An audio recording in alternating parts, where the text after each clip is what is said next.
Ésaïe, chapitre 8.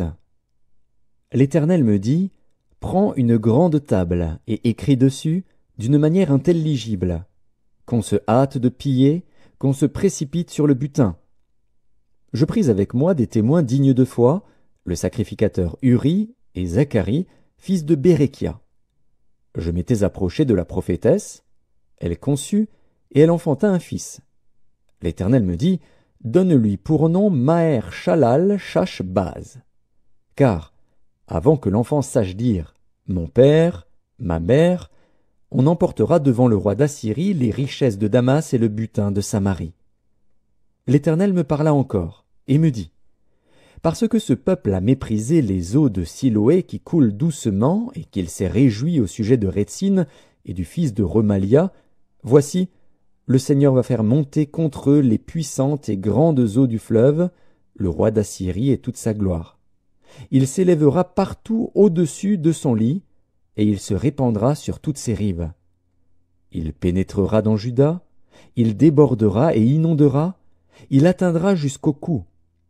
Le déploiement de ses ailes remplira l'étendue de ton pays, ô Emmanuel. Poussez des cris de guerre, peuple, et vous serez brisés. Prêtez l'oreille, vous tous qui habitez au loin. Préparez-vous au combat, et vous serez brisés. Préparez-vous au combat, et vous serez brisés. Formez des projets, et ils seront anéantis. Donnez des ordres, et ils seront sans effet, car Dieu est avec nous.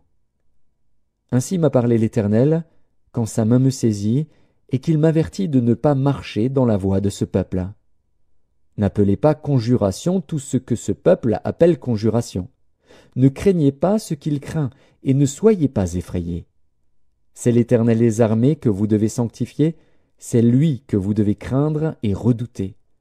Et il sera un sanctuaire, mais aussi une pierre d'achoppement, un rocher de scandale pour les deux maisons d'Israël, un filet et un piège pour les habitants de Jérusalem.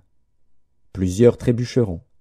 Ils tomberont et se briseront, ils seront enlacés et pris.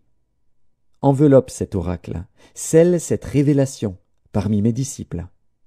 J'espère en l'Éternel, qui cache sa face à la maison de Jacob. Je place en lui ma confiance. Voici, moi et les enfants que l'Éternel m'a donnés, nous sommes des signes et des présages en Israël, de la part de l'Éternel des armées, qui habite sur la montagne de Sion. Si l'on vous dit, consultez ceux qui évoquent les morts et ceux qui prédisent l'avenir, qui poussent des sifflements et des soupirs, répondez, un peuple ne consultera-t-il pas son Dieu? S'adressera-t-il aux morts en faveur des vivants?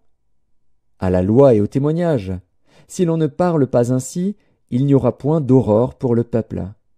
Il sera errant dans le pays, accablé et affamé, et, quand il aura faim, il s'irritera, maudira son roi et son Dieu, et tournera les yeux en haut.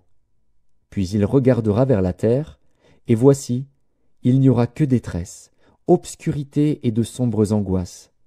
Il sera repoussé dans d'épaisses ténèbres.